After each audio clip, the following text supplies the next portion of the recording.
చంద్రబాబు ఇచ్చిన హామీలు నెరవేర్చేలా cine hero Pawan Kalyan ఒత్తిడి తేవాలని వైఎస్ఆర్ కాంగ్రెస్ పార్టీ నేత మాజీ ఎమ్మెల్యే ద్వారంపూడి చంద్రశేఖర్ రెడ్డి సూచించారు. తుపానుల సమయంలో వచ్చిపోవడం కాదని నిత్యం ప్రజల గురించి ఆలోచించాలని ద్వారంపూడి అభిప్రాయపడ్డారు. పవన్ కళ్యాణ్ గారు ఎలక్షన్ అయిన తర్వాత వైజాగ్ లో తుఫాన్ వచ్చినప్పుడు వచ్చి ఒక 50 లక్షల రూపాయల చెక్కును మొక్కను పాడేసి మళ్ళీ వెనక్కి వెళ్ళిపోయాడు పవన్ కళ్యాణ్. ఒక్క వైజాగ్ చూశాడు, రాష్ట్రం అంతా ఈరోజు అల్లకలం అయిపోయింది. రాష్ట్రంలోని ప్రతి పౌరుడు అన్యాయానికి గురయ్యాడు.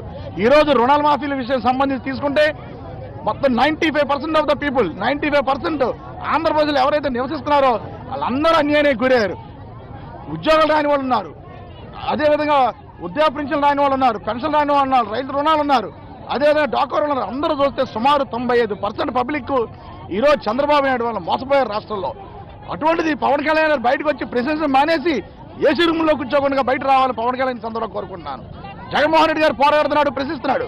నువ్వు కూడా చెప్పావు, చంద్రబాబు నాయుడు గారు ఉన్న వేదిక మీద ఉండి మీరు ఈ హామీలు ఇచ్చారు కనుక మీరు ఒకే వేదిక మీద ఉన్న హామీలు చంద్రబాబు నాయుడు గారు అమలు చేయనప్పుడు ప్రశ్నించాల్సిన బాధ్యత పవన్ కళ్యాణ్ గారికి ఉంది. కాబట్టి దయచేసి పవన్ కళ్యాణ్ గారు దయచేసి రండి, విజ్ఞప్తి ఆలోచించండి.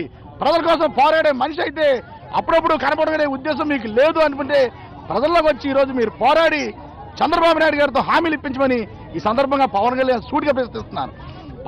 ఇది కనుక ప్రశ్నించిన పరిస్థితుల్లో చంద్రబాబు నాయుడు గారు పార్టీని ప్రజల్ని ఎంత మోసం చేశాడో ఆంధ్ర రాష్ట్ర ప్రజల్ని మీరు కూడా పవన్ కళ్యాణ్ గారు అంత మోసం చేసినట్టే అని ప్రజలు భావించవలసి వస్తుంది. కాబట్టి దయచేసి బయటకు వచ్చి ప్రశ్నించమని ఈ సందర్భంగా పవన్ కళ్యాణ్ గారి చేతులు జోడించి నమస్కరించు వేడుకుంటున్నాను.